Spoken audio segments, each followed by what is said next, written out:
सनई चौघडे या मालिकेच्या आजच्या भागात जयचा चिडचिडा स्वभाव पाहून शरूने त्याला चांगलंच सुनावलं. पण जयने शरूला विचारलेला एक प्रश्न आणि त्यावर शरूने दिलेलं उत्तर हे दोघांच्या नात्यात काहीतरी बदल होत असल्याची चाहूल देऊन जाते. कारण जयने विचारलं, माझ्या लग्नाची तुला का काळजी? आणि शरू त्यावर म्हणाली की मी नाही तर कोण करणार काळजी?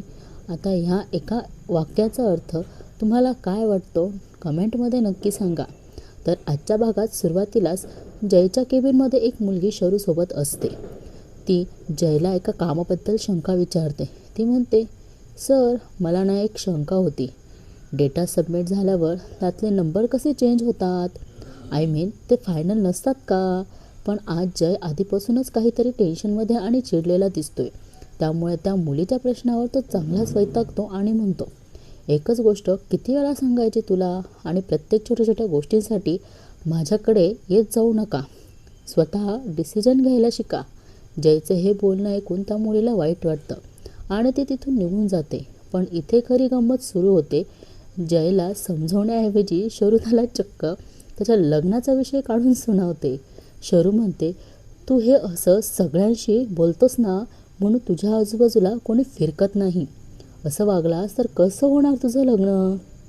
आता शरूने लग्नाचा विषय काढल्यावर जयही तिला लगेच पकडतो.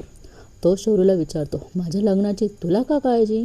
आणि ते शरू एक क्षणही न थांबता जे उत्तर देते ना, ते ऐकून जयसुद्धा नक्कीच विचारात पडला असेल. मी नाही तर कोण करणार काळजी? बस. शरूचं हे वाक्य साधं असलं तरी त्या मागची भावना खूप काही सांगून जाते.